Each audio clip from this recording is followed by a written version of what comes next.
Good morning, motivation team. How y'all doing this morning? If you haven't done so already, smile, tell your family you love them, tell them go on, come in here and watch the video. Go ahead and invite them in, you know what I'm saying? I hope y'all having a great day. Today is Wednesday.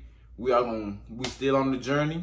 And y'all don't forget, bad community, blessed, ambitious generation. You know what I'm saying? We're gonna be on top soon. And I don't want to intro too much because it's already gonna be I think it's gonna be a little lengthy video, you feel me? So let's go and jump straight into it. We finna take a trip into Esau's life. We finna know about his wives, and then the children, then their children. Y'all know how it go. We know he married two Canaanite women, Adah and Aholibamah. The most recent wife he had got was Bashmath, Ishmael's daughter.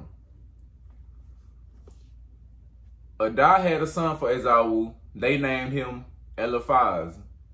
And Bashmath had a son named Reuel. And Aholibamah, y'all, if I'm saying the names wrong, please let me know in the comments. Don't get on me. Aholibamah, she had three. She had Jush, Jalam, and Korah. They were all born, all of his children were born in the land of Canaan. Esau took his whole family, including his livestock and animals that he had in Canaan, and went into the country away from his brother Jacob. Now, he did that because their living situation was too much. Both of them was rich in livestock. Both of them were rich in cattle and animals, all that. And Esau, he went to Seir. Eliphaz, his sons were Teman, Omar, Zepho, Gatham, and Kenaz. Timnah, which was Esau's mistress, had Amalek. Now, all of these were descendants of Adah. Reuel, his sons were Nahath, Zerah, Shammah, Mizah, and these were Bashmath descendants, or grandchildren. Now, Esau's sons, they were tribal leaders.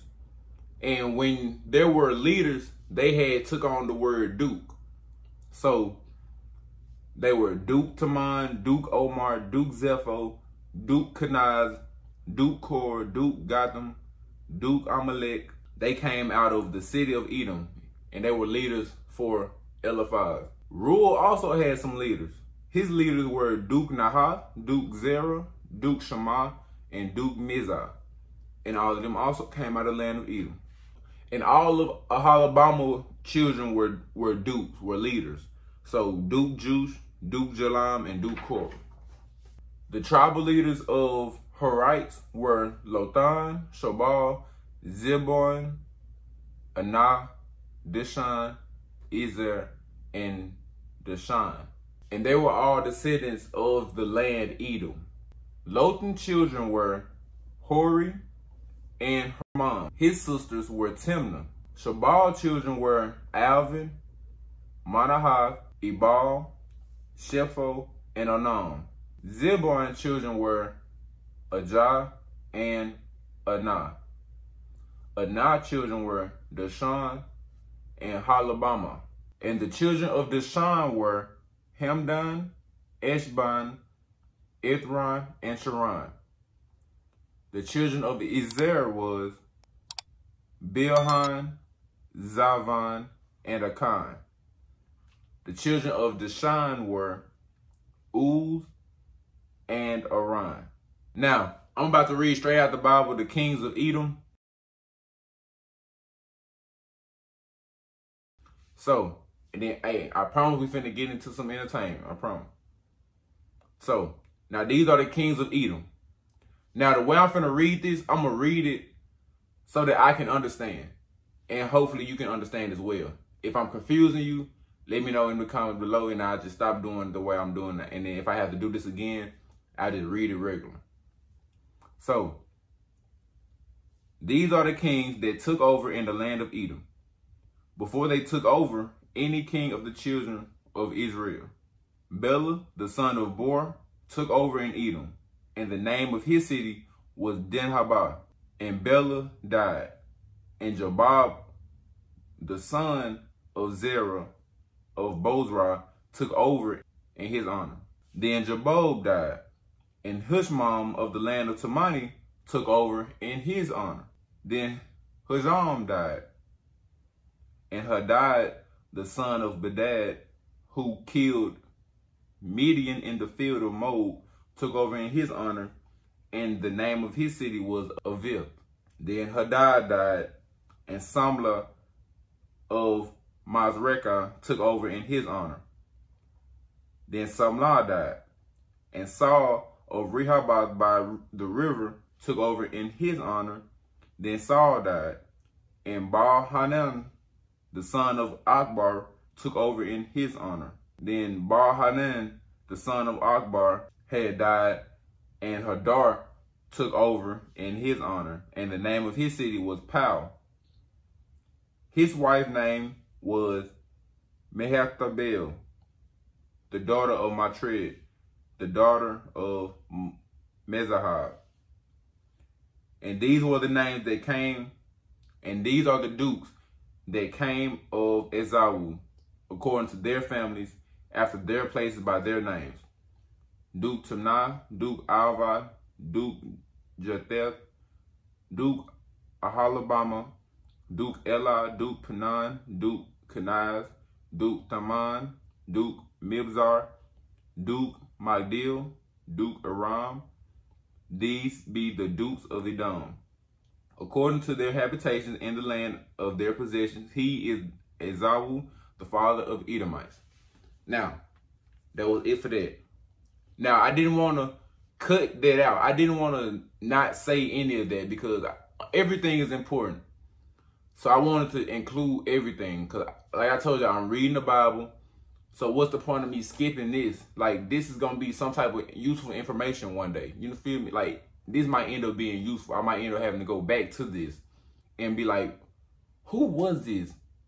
I remember talking about this somewhere. And now we got this video to go back to. We in chapter 37. So let's carry on. Now we back to Jacob. So now Jacob stayed where his father was a whole stranger in Canaan. Now y'all remember Joseph? Joseph was Jacob's younger son that Rachel had before Benjamin. So Joseph was the youngest in the family. He was 17 years old. He helped his brothers, which was the sons of Bilhah and Zilpah. Them were the two servants, the two female servants that, you know what I'm saying, that Jacob had to deal with. You know what I'm saying? Joseph was the good child. He was a child that would tell his daddy everything. If his brother did something wrong, Joseph going right to him and telling him. And this was Jacob's favorite son. And if I say Israel, y'all remember in the last video, his name was changed. So his name, y'all remember, Israel is also Jacob, and Jacob is also Israel. So I don't want to confuse nobody. So Jacob favored Joseph more than any of his other kids. And the reason why he favored him more than any of his other kids is because Jacob was old. Jacob was old when he had Joseph. And the other kids did not like it. They did not like it at all. So they hated Joseph. So they did not like Joseph at all. And they hated him so much to the point where Joseph would try to tell his dreams to his brothers, and they'll just be like, all right. So this particular dream, he told them that they were all in the farm. Well, I said the farm. They were all out in the fields. They were tying up bundles of grain. And out of nowhere, his bundle just stood up. His bundle stood up. Joseph's bundle of grain stood up. And his brother's bundles of grain, they also stood up and started bowing down to Joseph's grain.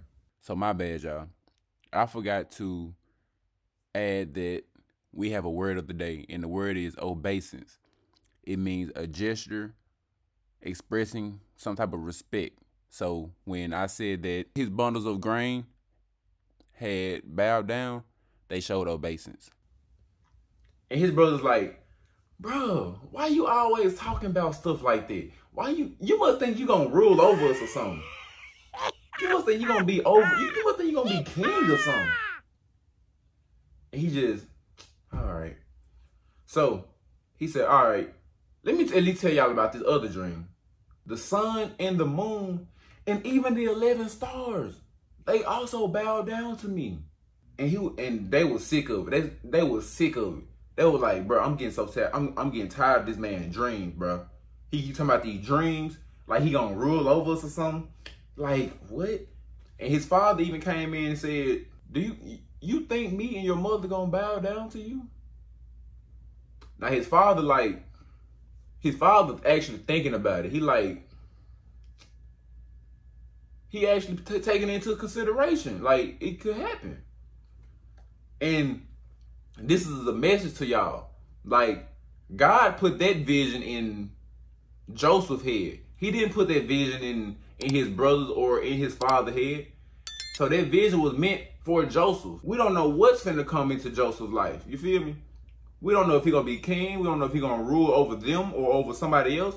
What I'm trying to say is, if God put a vision in your mind, if God put a certain, if it was a dream that you had, and I understand that it may not make sense now, but it may make sense in the future. If you remember and you think about it again, it may make sense in the future. But God didn't put that vision in anybody else's head. So if you go out telling people what dream you had and they don't make sense, that might drive your morale down, and you don't want that to happen. So just keep your dream, keep your vision to yourself and God. Talk to God about it. Don't try and go to nobody else, because people don't see the same thing you see. People don't think the same way you think. That's all I had to say about that. Now let's continue. One day, Joseph's brothers, they took the flock. They had took their father's flock to Shechem to get fed. And Jacob was like, hey, you not going with your brothers? Go on. Go on with them. And he was like, hey, don't forget to tell me everything they go on. Like, go on. So as Joseph is walking, trying to find his brothers, he was in Hebron. And then he finally ended up in Shechem. And there was a man on the land also. And he said, excuse me, sir. You know where my brothers went to? They was taking the flock of, they were taking my father's flock to get fed in Shechem. And the man said, oh yeah, I overheard them. They had said they were going to Dothan. They had said they were going to Dothan. He said, thank you, appreciate it. And he headed on to Dothan, and he see him. He said, okay. Appreciate it, bro. He see him in the distance. His brothers also see him in the distance. They're like, there go that dreamer. Y'all, I'm getting so sick of this man. Like, he always talking about some dreams. Yeah. Dream this, dream that. We should kill him. We should kill him. We should kill him and put him into this pit, and we're gonna tell our father that a wild beast had took him and just devoured him. Reuben heard it. Reuben heard what they were talking about, and Reuben stepped in and said, hey, no. You shouldn't want to kill your brother. If you're gonna do something, just throw him in the pit. You wouldn't even want that guilt of killing somebody on your conscience. Just throw him in the pit and leave him. Now, the only reason why Reuben said that is so Reuben can come back and save Joseph out of the pit and return him to his father. Now Joseph walking up, and they quickly grab, they quickly rip his shirt off and throw him into the pit. Now they just sitting there. They just sitting there eating their bread, chilling, feeding the cattle, feeding the flock of they feeding the father's flock. Everybody eating bread. Now some Ishmaelites are coming through, and they were coming through on their camels, and they were carrying some type of spicery. It said spicery, balm, and myrrh. Now, when I researched it, I got some type of medicine. There was some type of medicine, and I'm guessing it was real spicy because it had spicery. But I'm guessing it was just real spicy, and it was some type of medicine, and they were taking that, and they were going into Egypt.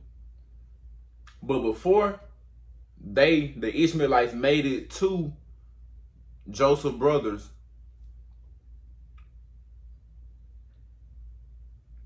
Judah I'm guessing that was one of the brothers that were there. Judah had asked, what's the point of killing our brother? Hey, like what would we gain from that? Somebody help. Then we gonna have to keep lying about it.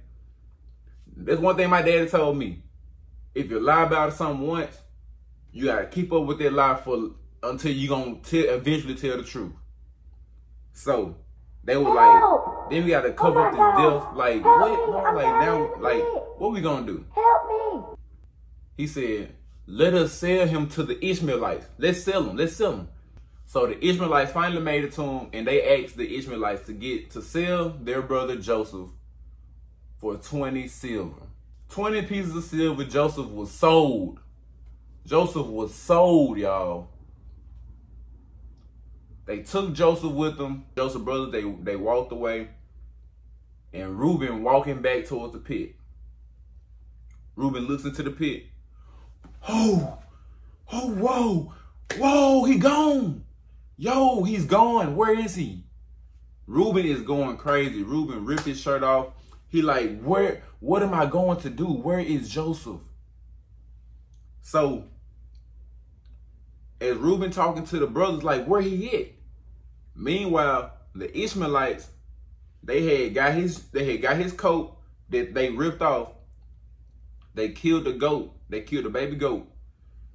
They had dipped his shirt in the blood. And these folks moving like the cartel. They didn't sent the shirt to his daddy and was like, hey, do you recognize this shirt? Nah, that's some, hey, if that ain't no cartel, I don't know what that is. But they said, hey, do you recognize this shirt from anywhere?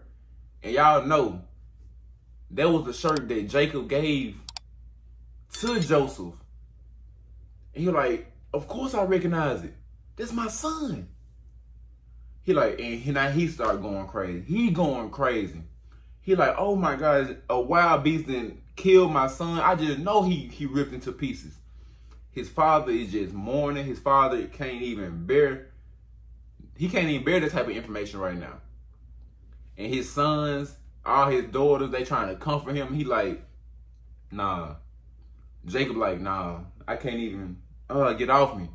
I'm finna go to the grave and I'm finna just beat up for my son and mourn my son. Whole time, Joseph just making it to Egypt. Joseph just making it into Egypt. They done sold him to Potiphar. He was an officer of the pharaohs and a captain of the guard. And that's where I'm gonna end it off at. You know what I'm saying? Hey, Joseph's not even dead, y'all. Whole time, Joseph's not even dead. Jacob thinking he dead. And hey, we gotta see what's going on, bro. This is another cliffhanger, cause they leaving me off with a, I'm thinking I'm leaving y'all with a cliffhanger. They leaving me off with a cliffhanger from the last one. We don't even know what type of repercussion Simon and Levi finna get for doing all that in Shechem. So we don't know if something finna happen, but hey, as of right now, Joseph is in the hands of Potiphar. And that's it. So if y'all enjoyed the video, please like, comment, subscribe. Let me know what y'all think about what's going on. Please let me know. I need that feedback. You know what I'm saying? So thank y'all for liking. Thank y'all for supporting. BAG, Blessed Ambitious Generation. We will be on top soon. Thank y'all for watching. I'm out.